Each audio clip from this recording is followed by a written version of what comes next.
반갑습니다. 은혜 받았습니다. 우리 좌우로 앞뒤로 인사하겠습니다. 보고 싶었습니다. 인사하겠습니다. 여러분 감사합니다. 한 주간 동안 우리 예수님과 친밀히 동행하셨지요? 네.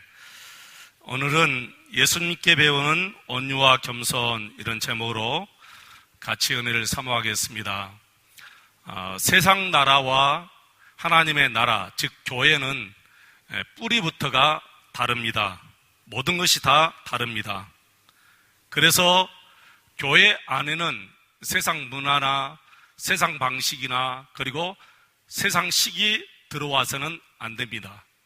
만약 교회 안에 세상 문화가 들어오고 세상 방식이 들어오면 그때로부터 교회는 부패해져 갑니다.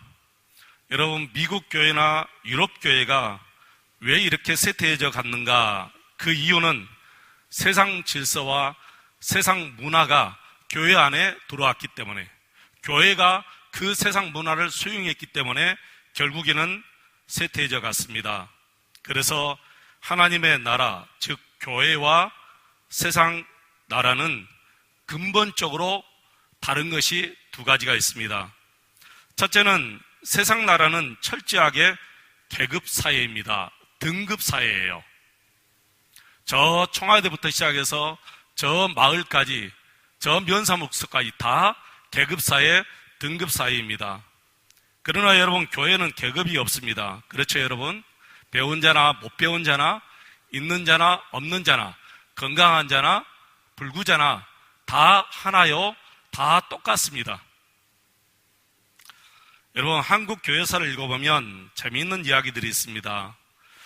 왜 우리 한국 교회사 초창기에 가난한 사람들과 여인들이 교회에 많이 모였는가 하면은, 교회에 들어오면은 모든 것이 평등하기 때문에 그렇습니다.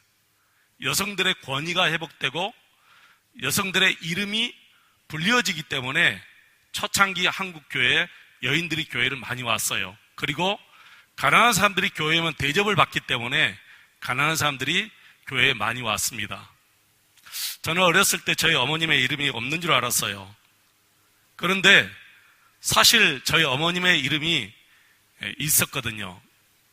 그런데 어디에서부터 저희 어머님의 이름이 불려지냐면은 교회 다닐 때부터 저희 어머님의 이름이 불려진 거예요. 그전에는 고령댁 그렇게 불려졌어요.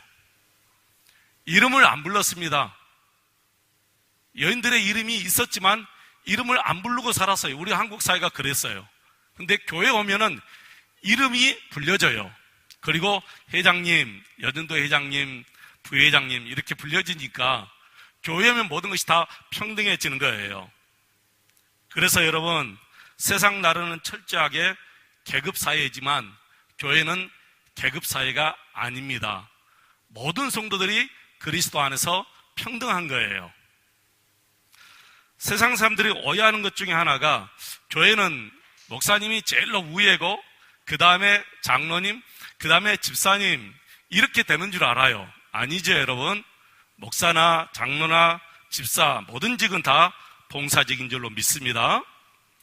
두 번째는 세상 나라는 철저하게 공로주의 원칙으로 이루어집니다. 그런데 교회는 공로주의가 아니에요. 은혜주의입니다. 은혜주의. 그래서 세상의 모든 조직들은 전부 다 상벌위원회가 있어요. 그래서 그 상벌에 따라서 승진도 하고 감등도 됩니다. 근데 교회는 감등이 없어요. 승진도 없습니다. 여러분, 집사님에서 장로로 된 것이 승진이라고 그럽니까? 교회에서 한 번도 여러분 승진 예배 그런 적이 있습니까? 아니에요. 교회는 승진이 없습니다. 교회는 은혜주의 원칙이에요. 공로주의 원칙이 아닙니다. 우리 자신이 구원받는 것부터 시작해서 무엇이든지 은혜이지, 우리가 잘나서 똑똑해서 내 안에 어떤 선한 것이 있어서 우리가 구원받는 것도 아니고 복을 받는 것도 아닙니다, 여러분. 모든 것이 다 하나님의 은혜였고 하나님께로부터 내려왔고 지금도 역시 우리는 하나님의 은혜로 살아가는 줄로 믿습니다. 그래서 여러분, 교회 안에 공로주의가 흐르지 않도록 계급사회가 되지 않도록 우리 모든 성도들이 교회의 그 순수성을 여러분 지키고 살아야 돼요. 교회 안에 어떤 세상 문화나 세상 질서, 세상 어떤 식이 들어오지 않도록 우리가 방어를 해야 됩니다. 서울에 있을 때 서울교회에서 실제로 있었던 이야기입니다. 그 교회에 사회에서 좀 저명하게 일하셨던 집사님 한 분이 돌아가셨는데 그 아드님이 상중에 목사님을 찾아와서 정중하게 이런 부탁을 드렸어요. 목사님도 아시다시피 저희 아버님이 사회에서 이러이러한 일을 많이 행하셨습니다. 그런데 저희 아버님 장례를 제가 집사로 치른다는 것이 좀 부끄럽습니다. 그러니까 장로로 추서해서 저희 아버님의 장례를 좀 치렀으면 좋겠습니다. 그런 부탁을 아드님이 하시는 거예요. 여러분은 저에게 그런 부탁하지 마시기 바랍니다. 목사님이 들어주었겠습니까? 들어줄 수가 없죠. 목사님 마음은 1000번이고 10,000번이고 들어주고 싶지만 교회는 추서라는 게 없습니다. 사회는 추서가 있어요. 예를 들어서 하사로 복무하다가 순직을 하면 중사로 추서를 해서 장례식을 치르고요. 대의로 봉직을 하다가 또 순직하면 소령으로 추서해서 장례식을 이렇게 치루어드리고 합니다. 근데 교회는 그런 일이 없습니다. 그런 일이 있을 수가 없어요. 왜 추서가 교회는 없느냐? 교회는 명예직이 아니기 때문에 그렇습니다. 목사나 장로나 권사님이나 우리 집사님들 다 명예직은 아닙니다. 무슨 직이지요? 봉사직입니다. 일단 교회의 모든 직분은 다 봉사직이에요. 그래서 여러분, 세상 문화, 세상 방법, 세상 식으로 교회가 운영되면 안 될 줄로 믿습니다. 우리 예수님께서 세우신 교회는 1000년이 가고 10,000년이 가도 오직 예수님께서 세우신 그 순수성을 교회가 지켜져야 됩니다. 저는 그렇게 해서 개인적으로 생각해요. 교회의 순수성을 잃어버리면 그 교회는 문을 닫아야 되는 것이 옳다고 생각합니다. 세상은 철저하게 계급사회요, 철저하게 공로사회이지만 교회만큼은 은혜로운 교회가 되어야 될 줄로 믿습니다. 그래서 세상 사람들은 돈이 있어야 큰 소리치고 권력을 잡아야 큰 소리치고 어깨에 힘을 주고 삽니다. 자기보다 무엇이든지 한 가지라도 못하면 아랫사람 취급을 해버리는 것이 세상 사람들의 방식이에요, 여러분. 그러나 우리는 그렇지 않습니다. 우리는 모든 성도들을 높여주고 세워주고 위로해주고 어떻게 하든지 나보다 저분이 더 잘 돼야 되겠다, 그런 마음을 가지고 사는 것이 교회의 순수한 마음이에요. 여러분, 왜 예수님께서 우리에게 당신의 온유함과 겸손을 배우라 그렇게 말씀했겠습니까? 그건 바로 교인들은, 그리스도인들은 온유와 겸손이 힘이기 때문에 그렇습니다. 그리스도인의 능력은 어떤 것을 행하고 행하지 않고 거기에 능력이 있는 것이 아니라 봐도 내가 얼마나 온유하고 겸손하느냐, 거기에 능력이 있는 거예요. 세상 사람들이 생각할 때는 정말 속아 웃을 일이지요. 어떻게 온유와 겸손이 힘이 될 수가 있겠습니까? 세상 사람들은 그렇게 생각해요. 저들은 못났으니까, 저들은 부족하니까 당연히 그렇게 변명한다, 그렇게 치부해버립니다. 그러나 우리 주님은 그게 아니에요. 너희가 온유해야 된다, 겸손해야 된다. 계속해서 우리 주님은 그렇게 말씀하셔서요. 세상 사람들 눈높이에 보았을 때는 이 온유함과 겸손은 못난 사람들의 증표와도 같습니다. 그러나 우리 예수님의 눈으로 보았을 때는 이 온유와 겸손은 그리스도인의 능력이라는 거예요. 저와 여러분 이 시간 선택해야 됩니다. 예수님의 말씀을 믿고 온유와 겸손으로 힘을 삼고 살든지, 아니면 돈과 권력을 가지고 내 힘을 삼고 살든지 둘 중에 하나를 우리가 선택을 해야 됩니다. 저는 개인적으로 여러분에게 바라는 것이 있어요. 돈과 권력을 가지되 힘은 온유와 겸손으로 썼으면 좋겠어요. 그렇게 다 되시기를 축원합니다. 여러분 자녀들이 그렇게 다 되시기를 축원합니다. 근데 문제는 돈과 권력이 있으면 사람이 온유와 겸손을 잃어버린다는 거예요. 돈과 권력을 가지고 힘을 삼기 시작해요. 동시에 온유와 겸손은 다 잃어버려요. 다 변질돼 가요. 물론 가끔은 그런 분들이 계시지 않습니다만은 대부분 많은 사람들이 다 온유와 겸손했다가도 돈과 권력이 생기면 그때부터 그걸 가지고 자신의 힘으로 삼고 사는 거예요. 부패해져 가요. 저는 이 땅에 예수 믿는 사람들이 정치를 하고 권력을 잡으라는 이유가 거기 있습니다. 안 믿는 사람들은 정말 힘들어요. 불신자들은 이거 불가능해요. 그러나 예수 믿는 사람들은 가능해요.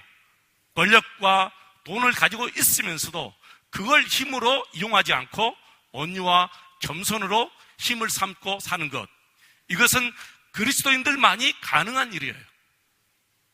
그리스도 안에 있으면 이렇게 여러분 될 수가 있습니다. 그래야만이 이 대한민국의 모든 사람들이 소망이 있다고 생각합니다. 우리 예수님은 여러분에게 묻습니다. 무엇이 여러분에게 힘이냐? 너는 어떤 것으로 힘을 삼고 사느냐? 그걸 이 시간 우리에게 묻습니다. 과연 마지막에는 누가 세상을 이기겠는가? 누가 세상을 변화시키겠는가? 돈과 권력이 세상을 변화시키지는 못합니다. 예수님의 말씀대로 온유와 겸손만이 이 세상을 변화시킬 수가 있는 거예요. 세상에서는 강한 자, 힘센 자, 그 사람들이 순간 승리하는 것 같지만 성경은 그들의 권세와 영화는 속히 쇠잔할 것이다 라고 이야기합니다. 오히려 우리 예수님은 온유한 자, 겸손한 자, 온순한 사람이 성공하고 복을 받는다 그렇게 얘기하고 있어요. 자, 그렇다면 여러분 온유가 무엇인지 아십니까? 온유한 사람, 온유가 무엇일까요? 온유는 천성적으로 타고난 조용한 성품이 아닙니다. 대부분 우리 사람들은 천성적으로 타고난 조용한 성품을 온유하다 그렇게 얘기하지만 그것은 잘못된 생각이에요. 우리 예수님이 말씀하시는 온유는 뭐냐면은 아주 사나운 짐승이 어떤 주인에게 길들여져 가지고 온순한 동물이 되었다. 이것을 온유라 그렇게 얘기합니다.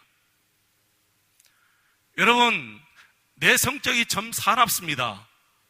좀 모납니다. 혈기가 많습니다. 그런데 하나님의 은혜로, 하나님의 말씀으로 길들여져서 부드럽게 되었습니다. 내 마음이 정말 부드럽게 되었습니다. 내 생활이 정말 부드럽게 되었습니다. 이것을 성경은 온유라 그렇게 얘기합니다. 여러분 어떠세요? 여러분 온유한 사람이 되셨습니까? 누구나 다 사나운 성격이 있습니다. 누구나 다 혈기가 있습니다. 누구나 다 모난 성격을 가지고 있습니다. 그러나 하나님의 은혜로, 하나님의 말씀으로 늘 훈련받고 길들여져서 내가 온유하고 겸손하게 되었다는 거예요. 내 마음이, 내 성격이 부드러워졌다는 거예요. 이걸 온유한 사람이다 그렇게 예수님은 얘기합니다. 성경에 나오는 사도 요한 같은 분이 대표적인 사람이죠. 사도 요한의 별명은 우리의 아들입니다. 우리와 같다, 불같다 그런 뜻이지요. 굉장히 성격이 급했지요. 예수님께서 부활하셨다 하는 이야기를 듣고 베드로와 요한이 그 얘기를 듣고요, 요한이 얼마나 성격이 급한지 쏜살같이 무덤에 달려갔어요. 확인하기 위해서. 그런데 무덤 안까지는 들어가지 못했어요. 늦게 도착한 베드로가 무덤 안에는 들어간 거예요. 그러니까 모험적이고 체험적인 것은 베드로가 훨씬 더 강했어요. 그런데 성격이 불같고 그리고 급한 것은 사도 요한이 강했지요. 근데 여러분, 사도 요한이 성령 충만하고 난 이후에 별명이 하나 붙었는데 바로 사랑의 사도라는 별명이 붙었어요. 사랑의 사도. 전승에 의하면 이분이 설교하려고 강단에 섰다 하면 언제나 하나님의 사랑을 설교하면서 울었다고 그래요. 늘 하나님의 사랑을 설교하면서 울었다고 그래요. 근데 실제로 우리가 이분이 쓰신 요한 1서, 2서, 3서를 보면 우리가 서로 사랑하자, 우리가 서로 사랑하자, 그 말씀이 참 많이 나와요. 그러면서 울었던 것 같아요. 마음이 그렇게 부드러워진 거예요. 여러분, 누구든지 예수님을 정말 참되게 모시고 살면 마음이 부드러워지기 시작해요. 성격이 바꾸어지기 시작합니다. 저는 예수 믿어도 성격은 바꿔지지 않는다고 생각했어요. 진짜 사람 성격 안 변해요. 정말 사람 성질 안 변합니다. 여러분 변하십니까? 정말 안 변하는 것이 사람의 성질이고 사람의 성격인데 저도 그렇게 할 때는 믿었어요. 그런데 아니에요. 예수 믿으면 사람 변합니다. 예수님을 개인적으로 1대1로 인격적으로 예수님을 만나고 나면 어떤 성격이 있는지 다 변하게 돼 있어요. 변한 것이 정상이고 변하지 않는 것이 비정상이에요.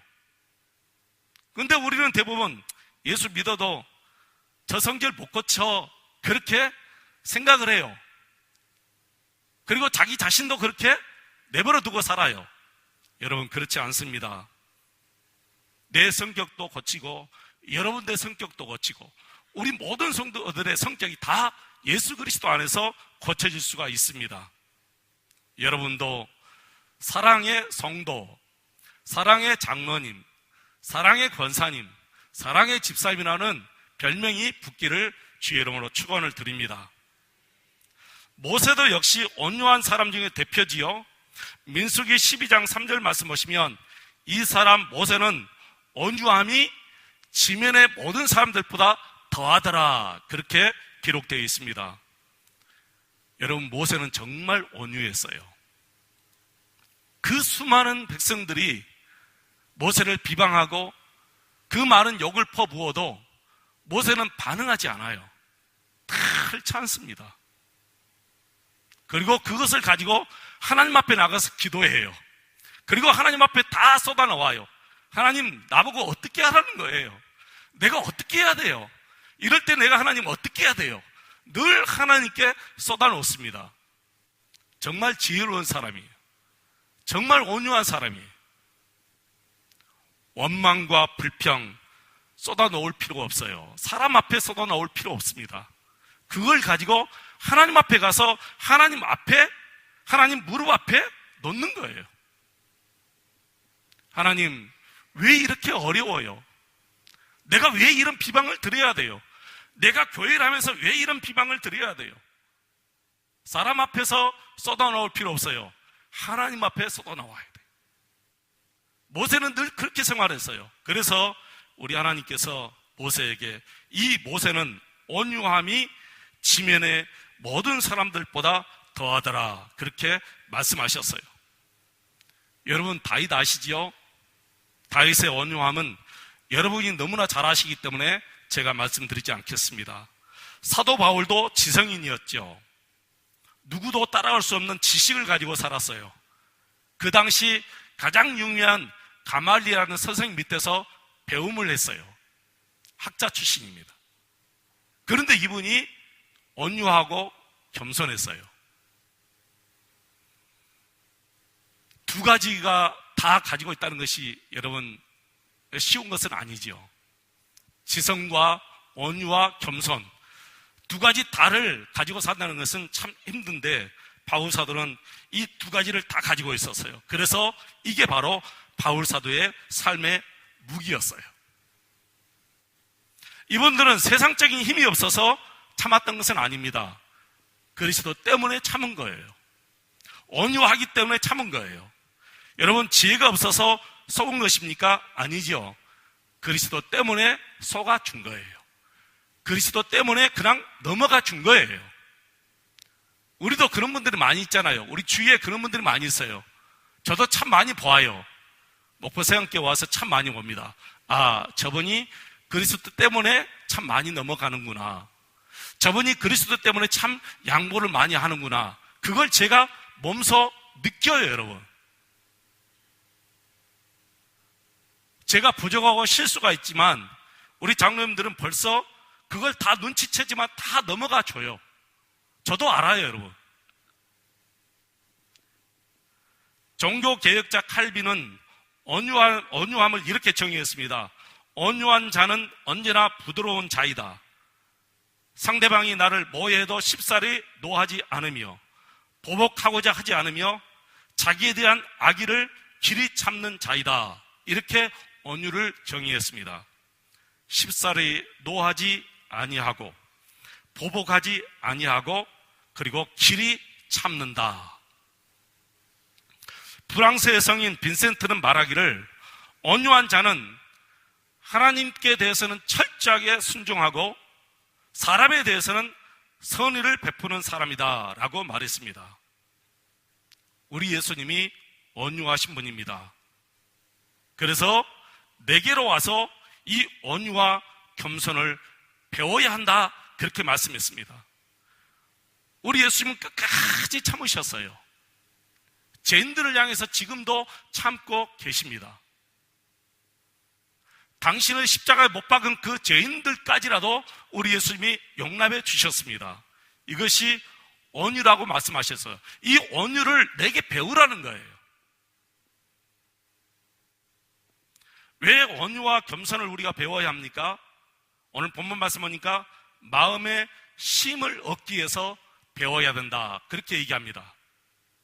수고하고 무거운 짐진 자들아 다 내게로 오라. 내가 너희를 쉬게 하리라. 여기서 쉼은 평안을 말합니다. 마음의 평안. 여러분, 육신의 편안은 여러분의 마음에 달려 있어요. 돈이 좀 많이 있으면 이 육신은 좀 편안할 수 있어요, 여러분. 그러나 마음의 평안은 절대로 돈 주고 살 수 없습니다. 여러분, 이런 말씀 들어보셨죠? 침대는 돈 주고 살 수 있지만 잠은 돈 주고 살 수 없다. 여러분, 그렇습니다. 잠은 마음의 평안이 와야 잠을 잘 수가 있어요. 마음의 평안이 없으면 잠을 이룰 수가 없어요. 근데 여러분 보세요. 다윗은 그 많은 대적들이 자기 자신을 죽이려고 진을 치고 있는데도 불구하고 내가 평안히 눕고 자기도 하리니 그랬어요. 마음의 평안이 있다는 뜻이지. 이 마음의 평안은 온유함에서부터 오는 거예요. 내가 겸손해야 이 마음의 평안이 내게 오는 거예요. 여러분, 혈기 내고 화내고 남에 대한 복수심을 갖고 남을 공격하고 하면 절대로 마음의 평안이 없어요. 있던 평안도 다 사라지고요. 오히려 내 마음에 병이 듭니다. 그래서 잠언 17장 22절 말씀 보시면 마음의 즐거운 양약이라도 심령의 근심은 뼈를 마르게 한다 그랬어요. 여러분 그러잖아요. 분내고 혈기 부리고 화내고 그러면 우리 뼈가 말라. 마음의 평안 떠납니다, 여러분. 마음의 평안을 찾기 얼마나 힘듭니까, 여러분? 그래서 왜 현대인들이 쉼을 얻지 못한지 아십니까? 예수님의 말씀하신 대로 온유함이 없기 때문에 쉼을 얻지 못하는 거예요. 마음에 온유함이 없기 때문에 쉼을 얻지 못한다. 그렇게 성경은 얘기해요. 여러분, 빌립보서 2장 5절로 11절 말씀 한번 같이 읽겠습니다.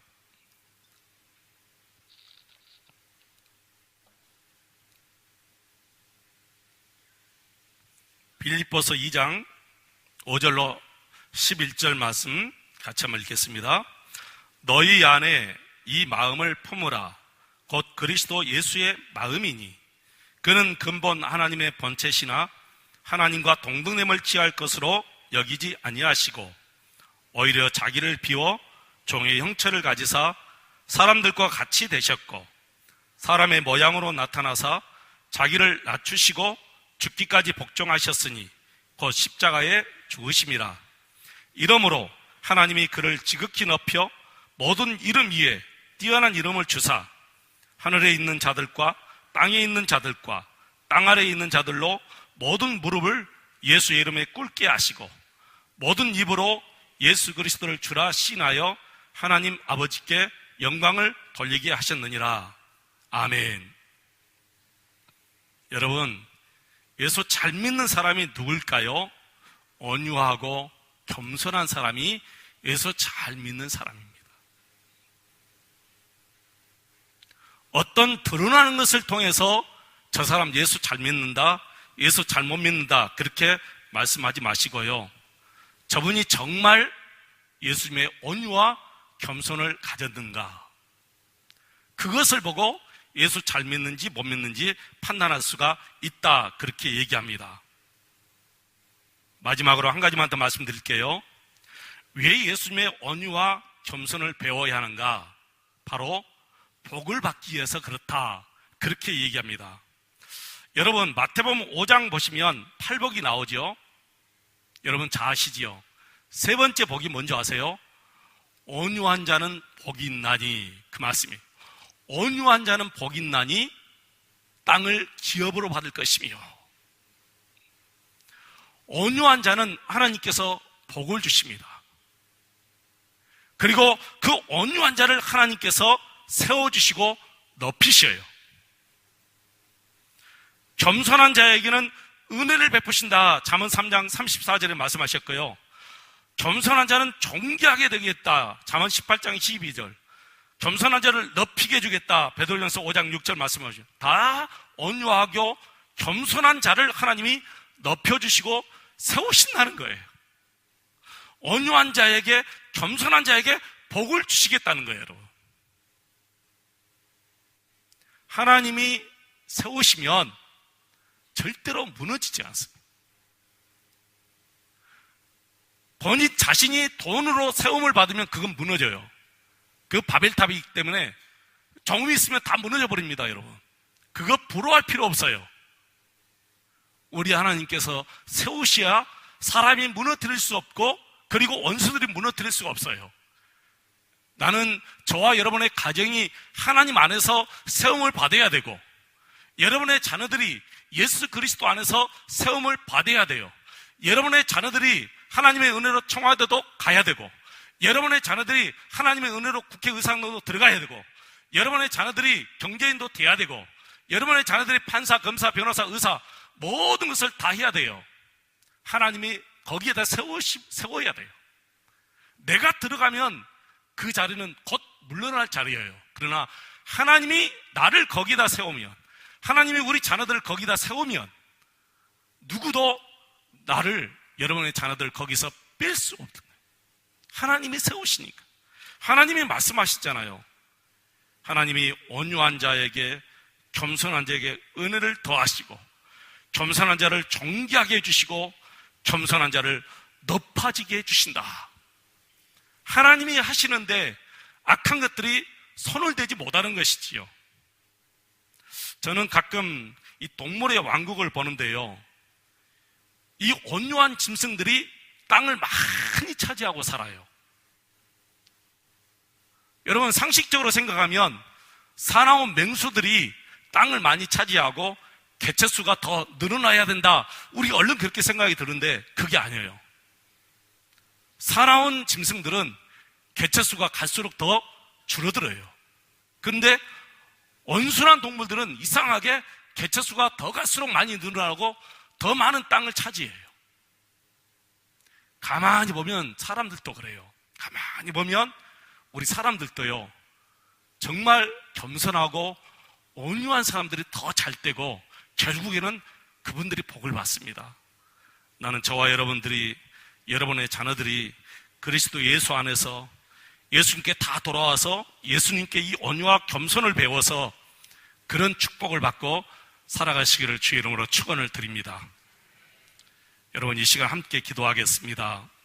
지금까지 온유와 겸손을 내 힘으로 삼지 못하고 돈과 권력을 세상 방식으로 내 힘을 삼고 살았던 것 회개하시고 이제는 온유와 겸손을 나의 힘으로 삼겠습니다. 온유와 겸손을 배워서 마음의 평안을 누리고 복을 받겠습니다. 우리 자녀들 또한 그렇게 내가 가르치겠습니다. 이런 기도를 이 시간 함께 드리겠습니다.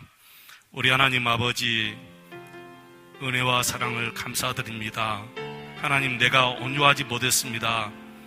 하나님, 내가 겸손하지 못했습니다. 예수를 믿고 살았지만 많은 세월, 너무나 허송 세월 보냈습니다. 이제는 예수님께 와서 예수님을 믿고 예수님을 내 마음에 받아들이고 예수님을 영접하고 예수님과 함께 살면서 온유하게 하시고 겸손하게 도와주시옵소서.